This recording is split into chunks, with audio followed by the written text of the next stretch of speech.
Bonjour à toutes et à tous, j'espère que vous allez bien. On se retrouve aujourd'hui pour lire le livre « Les trois renards, la dernière enquête commune », un livre écrit par Paul Daubrée. Chapitre 1. De 3 à 0 jusqu'à 10. Il y a 10 ans, un groupe de détectives du nom « Les trois renards » était considéré comme le meilleur groupe de détectives de France. Ces derniers répondaient au nom d'Evan Duval, Dr Jonathan Wilson et Morgan Cold. Evan était le fils d'un enquêteur et d'une médecin légiste. Ayant grandi dans le milieu policier, il avait très vite développé, de par sa mémoire photographique, une très grande faculté de déduction. À 20 ans, il s'était lancé dans la carrière de détective privé, où il avait rencontré le docteur Wilson au bout de 3 ans de carrière. Le docteur Wilson était chercheur en psychologie. Après 2 ans d'enquête commune, ils avaient décidé de s'associer avec une de leurs anciennes cibles, Morgan Cold, une tueuse à gages de grande renommée de par son œil d'aigle. Tout s'était bien passé pour eux durant plusieurs années. Leur renommée grandissait de jour en jour. On disait qu'ils pouvaient résoudre toutes les affaires, les contrats pleuvaient, ils étaient mystifiés. Mais malheureusement, leurs admirateurs ainsi qu'eux-mêmes en avaient presque oublié qu'ils étaient humains. Suite à l'erreur fatale de l'affaire des meurtres en série du Louvre, leur renommée avait baissé en flèche. La honte les avait pris, et leur groupe avait été forcé de se dissoudre. Chacun avait ainsi pris son chemin de son côté. Morgan avait intégré les services secrets français, Jonathan était devenu professeur de psychologie, et Evan était resté tant bien que mal détective criminel. Ils n'eurent plus aucun contact pendant 10 ans. Mais un beau jour d'hiver, Morgan et Jonathan reçurent une lettre anonyme, les invitant à boire un verre au bar à lait, 3 jours plus tard, à 19h. Ce jour-là, il pleuvait. Il faisait 3 degrés, et le tonnerre grondait à chaque minute. Une véritable nuit d'enfer s'annonçait. Dans le bar, Morgan et Jonathan se retrouvèrent à la même table, dans un profond malaise, sans décrocher un mot. D'un coup, arrivé de nulle part, débarqua un homme avec une cigarette à la bouche, vêtu d'un long manteau noir, d'un chapeau en velours, et portant des lunettes de soleil. Pas de doute pour eux, c'était bien leur ancien collègue Evan. « Je vous ai manqué » dit-il, l'air jovial. Jonathan resta bouche bée pendant quelques secondes, puis se leva d'un coup, et mit son fameux crochet du droit dans le visage de son interlocuteur qui tomba par terre. « 10 ans, prononça Jonathan dans un murmure. Evan se releva, secoué. « Eh bien, tu as repris les cours de boxe ? Pourquoi tu nous as de nouveau réunis ? Tu sais bien que nous avons raccroché, Morgan et moi, » répliqua Jonathan. « Oh, je vous ai réunis seulement pour que nous prenions un verre en discutant, » répondit Evan. « Alors prenons un verre, et pas de coups fourrés cette fois, » ajouta Jonathan d'un air satirique. « Tu ne t'es jamais remis du Louvre, » rétorqua Morgan à ce dernier, gêné de s'immiscer dans la conversation. Jonathan regarda Morgan, le regard encore lourd de ce traumatisme. Il s'assit, alluma une cigarette, et appela le serveur pour commander une bière brune. Pendant 10 minutes, aucun mot ne fut prononcé, jusqu'à ce que Morgan demande curieusement. « Evan, comment nous as-tu retrouvés ?»« Tu veux parler de la protection que t'apporte ton nouveau travail ?» répondit-il fièrement. « Tu veux parler de quoi ?» répliqua-t-elle. « C'est très simple. En 4 lettres. J'en ai assez entendu. Tu es sûr ? D. Stop. G. Arrête. S. » Morgan se leva brusquement et se pencha à côté d'Evan. Elle s'approcha de son oreille et lui murmura. « Tu as raison. Mon nouveau travail m'apporte une certaine protection. Et ta lettre m'a beaucoup intriguée. À 18 mètres d'ici, il y a un sniper qui t'a droit dans le viseur. Je n'ai qu'à lever la main. Et tu es mort. Je vois que tu es toujours aussi suspicieuse. Vous deux, l'un comme l'autre, vous n'avez pas changé en 10 ans. Moi non plus d'ailleurs. Certaines choses ne changent pas. » « Mais d'autres changent, » ajouta Jonathan. Evan fixa quelques secondes Jonathan et dit « Mais les 3 renards ne changeront jamais. » Jonathan, énervé, répondit immédiatement « Pourquoi nous as-tu réunis ? Dis-le-nous une bonne fois pour toutes. » Evan le fixa, écrasa sa cigarette et enleva ses lunettes. « J'ai besoin de vous une dernière fois, » dit ce dernier calmement. Jonathan commença à serrer les dents et le poing. « C'est un non, » déclara-t-il, agacé. « Mais je ne peux faire confiance à personne à part vous sur ce coup-là. Et avec vos nouvelles compétences... » Jonathan le coupa aussitôt. « C'est non !»« Pour ma part, je te suis, Evan, » répliqua Morgan sur le coup. « Tu ne te souviens pas de ce qu'il a fait à Paris ? On ne peut plus lui faire confiance. Les 3 renards sont morts à cause de toi, Evan. Maintenant, nous ne sommes qu'un professeur, une espionne et un détective à la con, » rétorqua Jonathan, énervé à ses 2 anciens collaborateurs. Morgan le regarda, perplexe. Après une gorgée de café, elle dit à Jonathan, « Comme l'a dit Evan, certaines choses changent. Mais d'autres ne changent pas, comme tu l'as dit.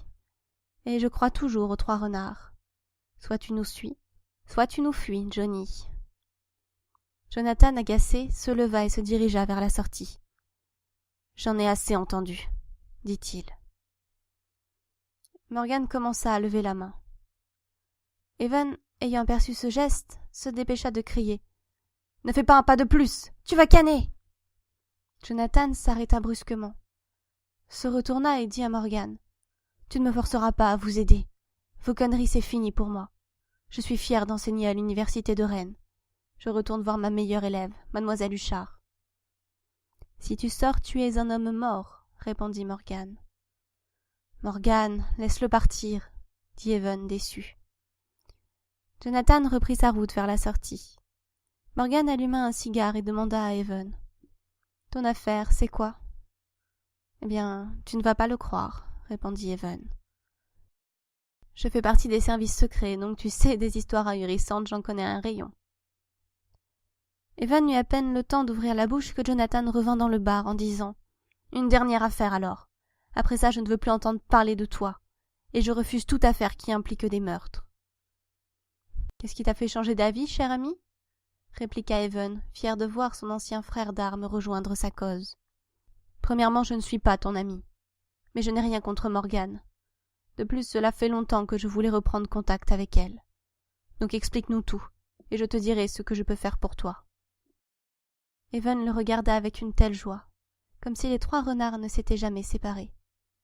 Il savait que Jonathan allait récupérer sa passion d'antan en écoutant le résumé de l'affaire. Il commanda une autre bière, remit ses lunettes et leur expliqua. Depuis 3 mois, une secte du nom des Chevaliers du Temps pratique des rituels mystérieux. Je suis déjà allé les voir. Ils disent qu'ils possèdent la capacité de punir les infidèles en les effaçant de l'histoire. J'ai été contacté par une personne du nom de Monsieur Lebré, car un de ses amis a intégré leur culte, mais il a été puni. Et bizarrement, il a totalement disparu de la circulation comme de tous les registres. Il s'est envolé, comme s'il n'avait jamais existé.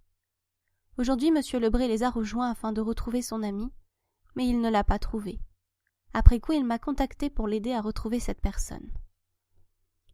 Jonathan le regarda en serrant son verre de whisky. Je ne prendrai pas part à une affaire de meurtre en série. Qui a parlé de meurtre ? Répondit Morgan. Excellente déduction, Morgan. Effectivement, je pense qu'il ne s'agit en rien de meurtre. Les Chevaliers du Temps veulent créer une machine temporelle, afin de modifier le cours de l'histoire et bannir la violence en se proclamant gouvernement du monde en paix. Ils détestent tout ce qui approche de près ou de loin au fait de faire couler du sang, expliqua Evan. Jonathan but d'un trait son verre. Evan le regarda en riant et lui dit « Tu n'as pas perdu ta descente. Et à en déduire par ton teint, après les meurtres en série du Louvre, tu as développé un certain penchant pour la bouteille au bout d'1 an. Je déduis cela du fait que ton visage est 15% plus rouge. Mon père était alcoolique. » Ne me regardez pas comme ça. Forcément, il était alcoolique. Il était dans la criminelle. Bref, mon père était un ivrogne. Au bout d'1 année, son visage a rougi de 2,36%. Au bout de 6 ans, enfin, j'ai réussi à distinguer un chiffre rond. Il avait rougi de 5%. Et au bout de 10 ans et 3 mois, il avait rougi de 15,7%. J'en déduis donc que tu bois un peu moins que lui, car tu n'as bu que 2 verres durant la soirée. Et cela veut dire que tu bois entre 1 et 4 verres par jour, depuis 10 ans, et je dirais entre 2 et 6 mois, soit la période où nous nous sommes séparés depuis ce triste événement. J'ai bon, hein, dis-moi que j'ai bon, s'il te plaît. Tu étais tellement froid aujourd'hui que je n'ai pu faire qu'une seule déduction de toute la soirée, et pourtant je t'ai énormément analysé. Tu es complètement cinglé, mais tu as raison. Je consulte ta reine si tu veux. Au fait, la prochaine fois que tu essayes de lire en moi, je te remets une droite. Les gens de ce bar n'ont pas à savoir qu'un éminent psychologue est un ivrogne, répondit Jonathan, énervé. Evan le regarda d'un air désolé. Puis il leur fit un signe de tête en disant à ses anciens collègues de se lever. Comme à son habitude, Evan voulait partir sans payer. Au moment où il s'apprêtait à franchir la porte, la gérante du bar, Madame Halley, les interpella. « Et vous, les trois glandus ?»« C'est un beau nouveau nom d'équipe, ça, vous ne trouvez pas ?» répliqua Evan en souriant. « Ferme ta gueule, chuchota Jonathan. »« Vous êtes sûr de n'avoir rien oublié ?» leur demanda Madame Halley. Evan fronça les sourcils. Ses deux anciens collègues comprirent qu'il avait eu une idée. Cette expression faciale a toujours fait partie du comportement non-verbal d'Evan. Evan se racla la gorge et dit d'un air énervé.